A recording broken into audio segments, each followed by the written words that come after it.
Hello! It's that time again. Yes, it's Fairyloot unboxing time. Quick disclaimer, if you hear any cats meowing in the background, that is because Shinji and Haruki have decided that it's dinner time, even though it isn't. What can you do? Aside from that, let's jump right into it. So this is the February Fairyloot box, and the theme is Beast and Beauty, as in Beauty and the Beast. And all I know, or at least all I can remember about this box, is the theme, Beast and Beauty, and also that the book included is going to be a Beauty and the Beast retelling, which sounds super exciting, but I can say the box feels very heavy. The box feels very heavy and looks pretty full, so as usual, I'm pretty damn excited. This is what the box looks like inside. Let's dive in. So this is the spoiler card, and the art is very pretty indeed, as ever. All of the items are written on the spoiler card, but I am not going to read that because I don't want to be spoiled. First things first, I'm just going to get rid of some of these paper zigzaggy things, whatever they are. And then, sat on top, they did say that there was going to be a tapestry. Oh my goodness, there's so much exciting stuff in this box. I'm trying not to look, but okay, let's open this first, and I'm just going to pop the box down. And let's continue. Let's remove the plastic. I suspect that I won't be able to show you what this is in this clip, but I will do cutaway shots, and I will try and get a cutaway shot of this. It's not like I can hang it up anywhere right now, but I'll try and like lay it on the floor somewhere and see if I can get a good shot of it for you like that. But let's unfold this and see. I can't tell what this is.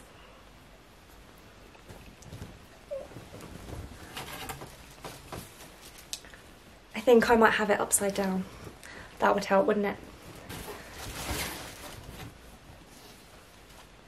Oh, okay. So I think, oh gosh, you really can't see at all, can you? Sorry. So there's like the chandelier at the top, and then the doorway at the bottom. So I think it's meant to be a shot from inside the Beast's palace. Like I said, there will have been a cutaway shot here at some point. So hopefully you can see what I'm talking about. Moving on to the next item. That one was very exciting, but I feel like there's loads to come. Oh,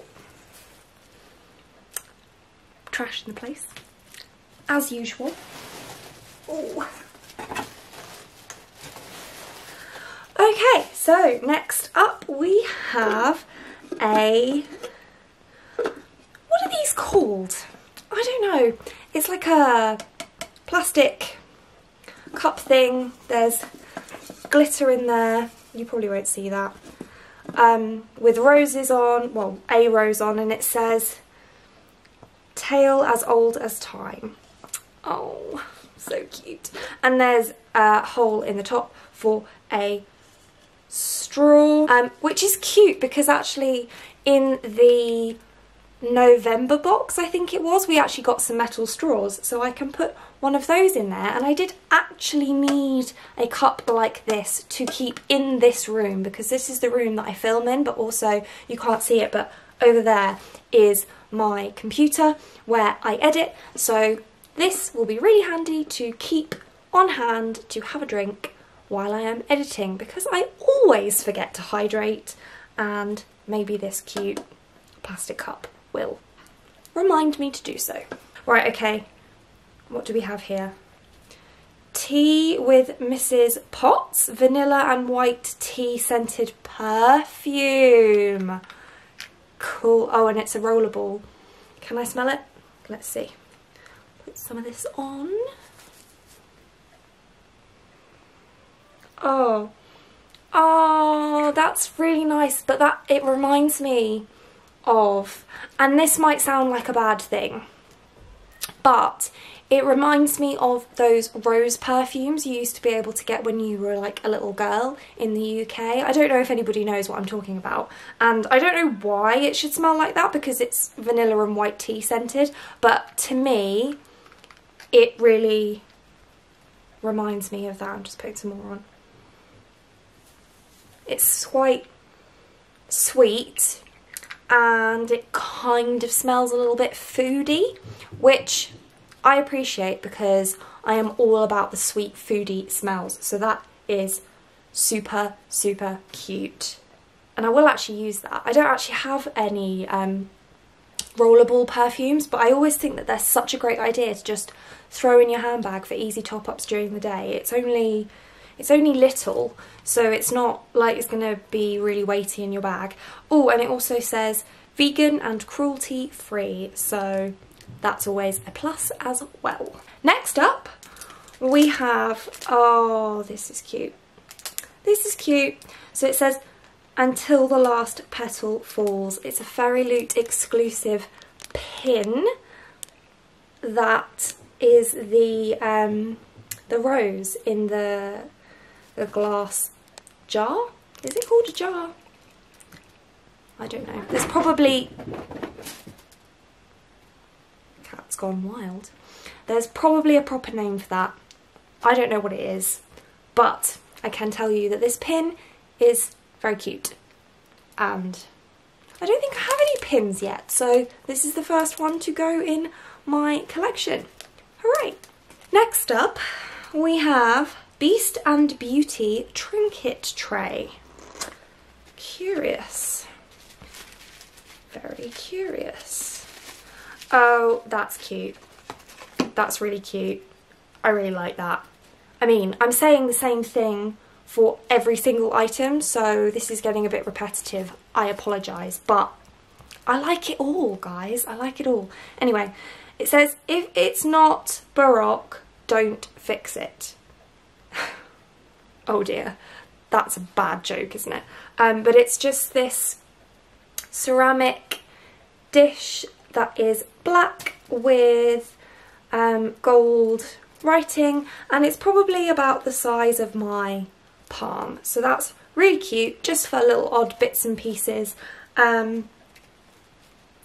don't know where I'm going to put it, probably on my bookcase if we're being completely honest, but I will find a good use for this. Very cute. In fact, let me put it back in its bubble wrap, in its box, before I break it, because let's be honest, that's likely. P.S. Shinji is really enjoying the purple zigzaggy paper bits. Anyway, moving on from that, we now have our two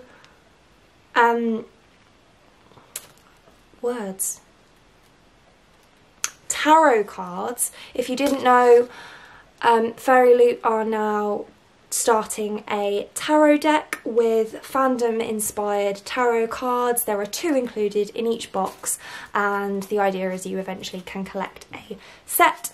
I cannot for the life of me remember which fandom these are from. I'm pretty sure that it was A Court of Thorns and Roses that won the vote, but I haven't read that series yet, so I can't tell you. But anyway, so we have this charming gentleman, Emperor, and this one is really pretty. I love that red dress, and it's called Judgment. So, I mean, if you know who these are, I mean, it might be on the spoiler card, in which case I'll have put it on the screen for you, but if not, if anybody knows, please help a girl out and write it down below. But those are super cute, and if you watched my recent vlog, I mentioned that I have been using these for bookmarks, and I'm actually quite enjoying that because the bigger size I have found makes it easier for it to stay in the back of the book when I'm on the tube and I don't have anywhere else to put my bookmark, if that makes sense. Probably not. Ramble over. Then we have a promotional bookmark for the book City of Brass and the Kingdom of Copper by S.A. Chakraborty. So I think City of Brass came out last year and I haven't read it yet. And the Kingdom of Copper, which is book 2 in the series, came out earlier this year, I think, maybe in January, maybe it was in February. It would probably make sense that it was in February, wouldn't it? Because this is the February box. Or maybe it's coming out in March. I don't know. But it's a book, it's coming out. There we go. Bookmark. Oh, then we've got the print. Oh, that's so nice. Look. It's a print of Belle. That artwork is beautiful. Beautiful. I will have written somewhere who the artist is, but that is really very, very, very pretty. Cute. And then, my friends, we come to... Oh, hold on. There is, in fact, a straw in this box. To be honest, I probably still use the metal straws because I'm not a massive fan of these plasticky ones, but... And I've just accidentally thrown it on the floor and now the cats are playing with it. So, you know, there's that. Anyway, we've come at last to the book. And as always, comes in a very cute pouch. And as always, I am going to try to take out the other items in this pouch without looking at the book because I'm weird like that. You know, it's just what I like to do. So, okay, it's just the book left in there now. So, first things first, we have our bookmark that matches the artwork on the theme card and the spoiler card. So that's standard, you get one of those in every box. Then we have the artwork that is inspired by the book with the Dear Author letter. I think that's promotional for the book that we're getting, so I'm not going to look at that just now. And then there's the Fairy Scoop, which I will come back to in a moment because first things first, we are going to have a look at the book. So this month's book is A Curse So Dark and Lonely by Bridget, oh goodness, Camera? Sorry, I am undoubtedly pronouncing that wrong. And it says on the front, a modern retelling of Beauty and the Beast, and it's one of those velvety touch covers, which I love. I will read you the synopsis and things in a minute. There was a promotional bookmark for the book in there as well, and it's, I mean, it's huge. It's bigger than the book, but anyway, okay. Let's see what it looks like naked because we like the naked books here. So it's a cobalt blue, I want to say, with silver lettering down the sides. Very nice. And also the end papers are red, which, I mean, it's a Beauty and the Beast retelling, so they kind of had to be, didn't they, really? And then there's also, which I wish they did more with books because I really enjoy it. There's one of these ribbon bookmarks, so that's in a silver, which is very pretty. And I really appreciate it when books include that because then if you accidentally forget a bookmark, which I don't do very often, admittedly, because I do have a lot of bookmarks. Not enough for every book I own, but, you know, we're getting there. But it's a nice touch, is all I'm saying.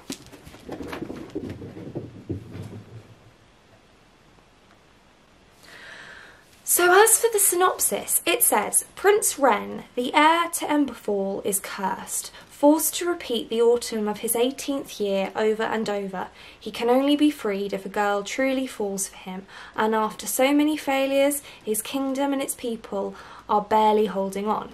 Harper's life has never been easy, but she's learned to be tough enough to survive the streets of Washington, D.C.